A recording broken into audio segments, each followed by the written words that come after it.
O pensamento é o destino.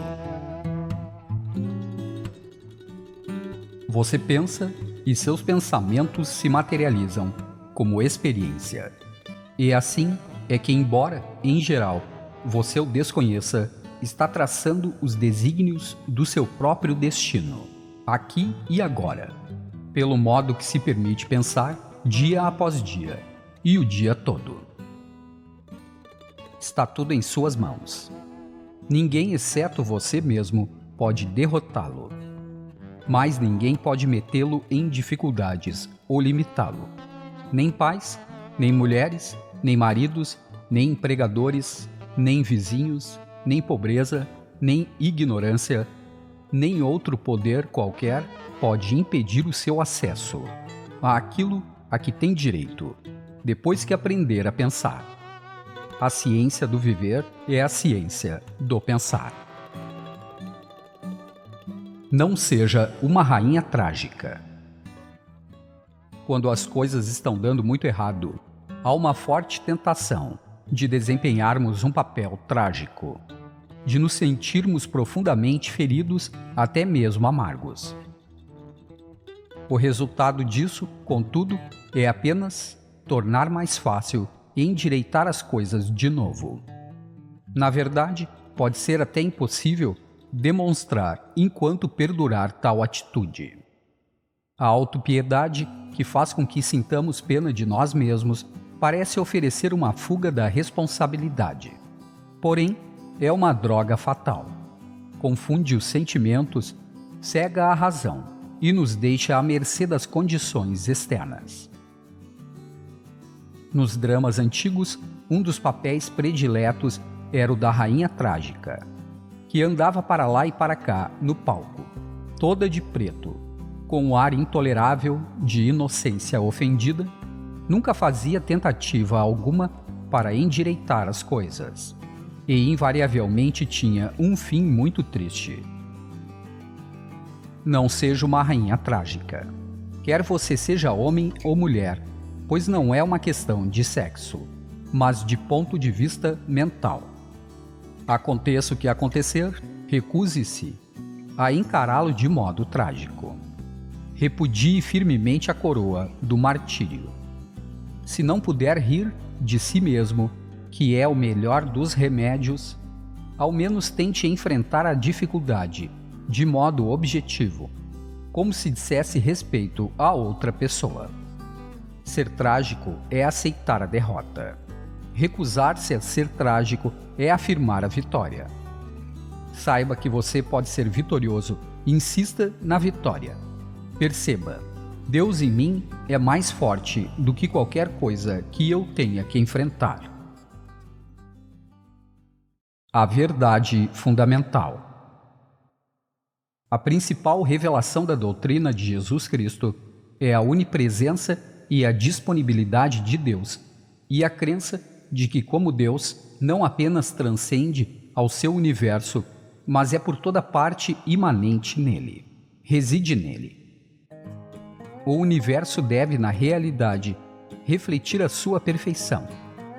É a oração que abre a porta da alma para que o poder divino possa exercer a sua vontade até a harmonia e a paz.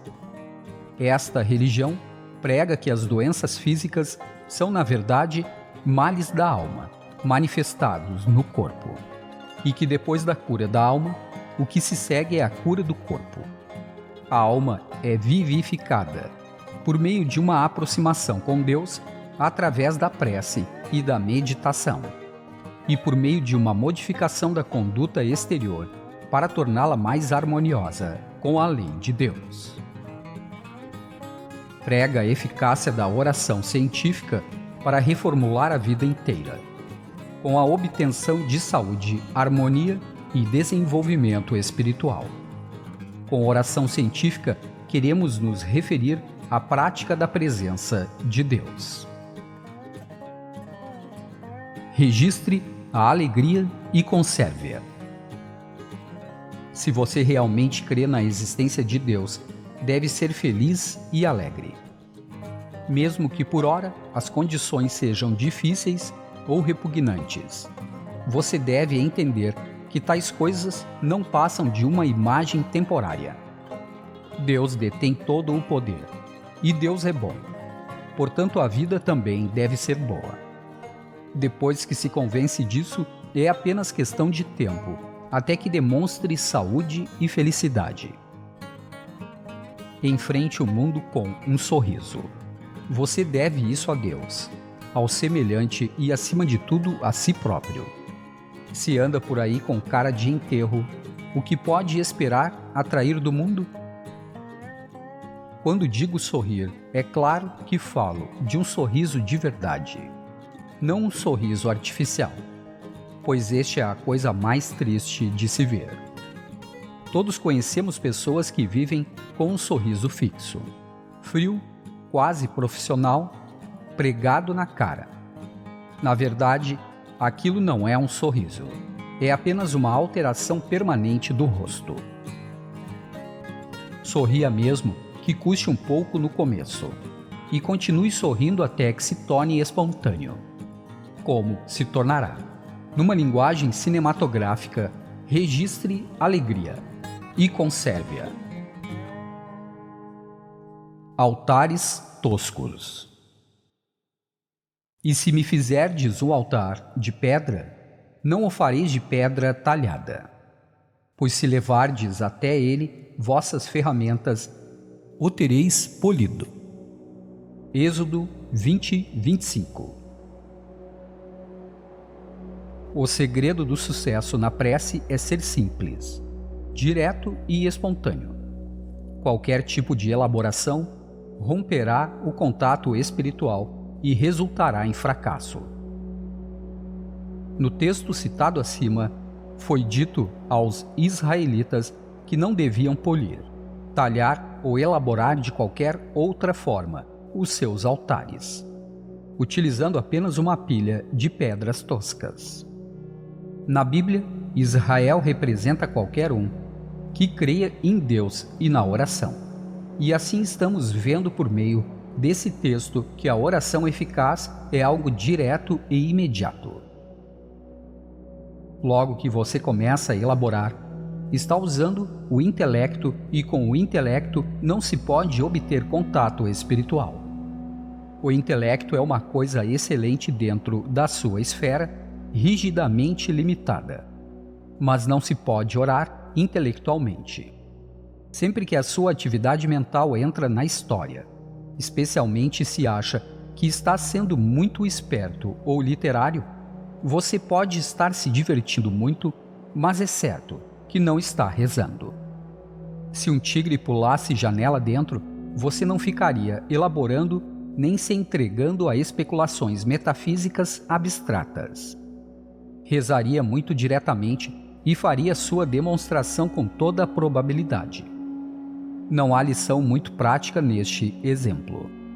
O motivo pelo qual as pessoas em geral conseguem as respostas mais admiráveis às suas preces em horas de grande emergência é que em tais horas elas são simples, diretas e espontâneas.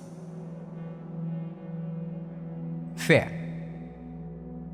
Em verdade vos digo, se tiverdes fé e não duvidardes, fareis não apenas isso que é feito à figueira, mas ainda se disserdes a esta montanha, levanta-te daí e atira-te ao mar, isso se fará. Mateus 21, 21. Uma fé compreensiva é a vida da oração. É um grande erro, contudo, lutar para produzir uma fé ardorosa dentro de si. Isso pode apenas redundar em fracasso. O que é preciso fazer é agir como se tivesse fé. O que fizermos voluntariamente será sempre a expressão de nossa verdadeira crença. Represente o papel que quer demonstrar e estará expressando a verdadeira fé. Haja como se eu fosse, e eu serei. Está escrito na Bíblia.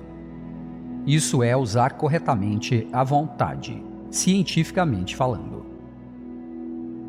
A frase de Jesus, acima citada, talvez seja a afirmação espiritual mais extraordinária já feita. Provavelmente, nenhum outro mestre teria se atrevido a enunciá-la.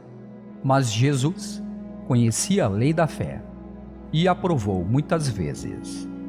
Moveremos montanhas quando estivermos dispostos a crer que somos capazes.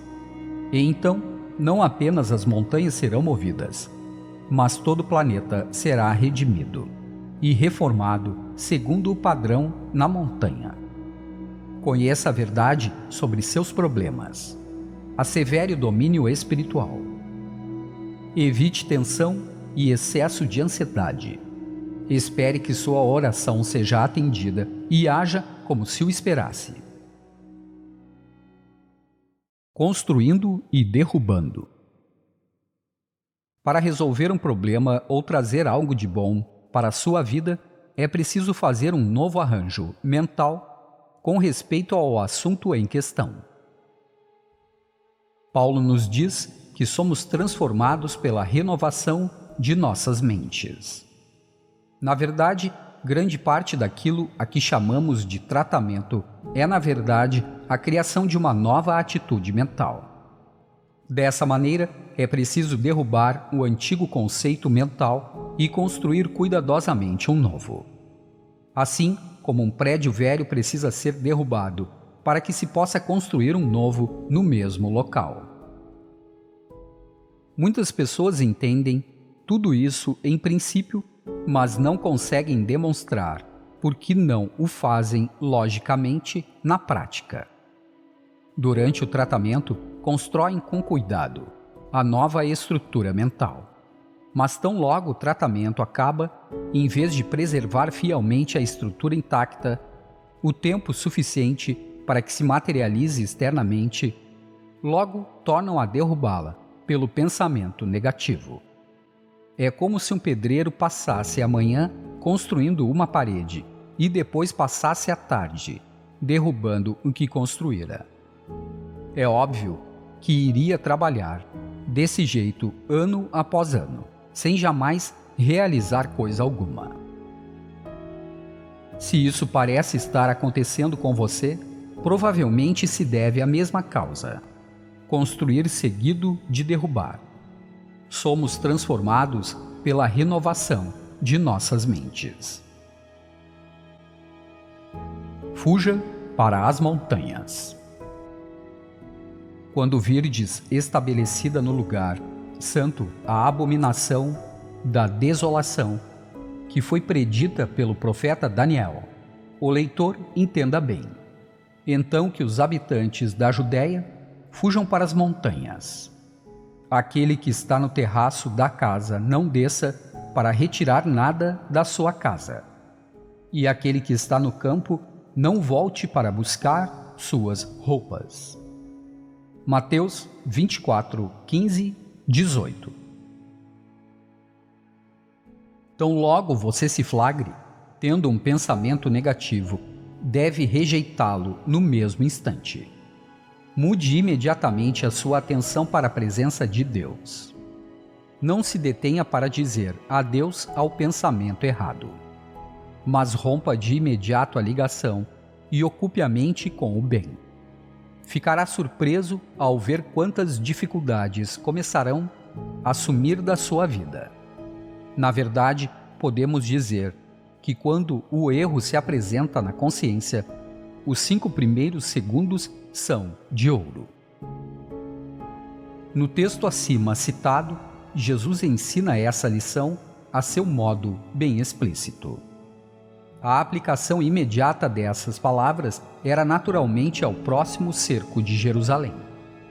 Mas a ideia em questão é eterna. O lugar santo é a sua consciência e a abominação da desolação é qualquer pensamento negativo, porque um pensamento negativo significa crença na ausência de Deus, no ponto em foco. Aqueles que estão na Judéia são aqueles que acreditam que a oração modifica as coisas. E fugir para as montanhas significa rezar, especialmente a mudança rápida do pensamento para a presença de Deus, que já mencionei. Os detalhes dramáticos com os quais essa lição é ilustrada tornam impossível que algum dia a esqueçamos, tão logo tenhamos a chave espiritual.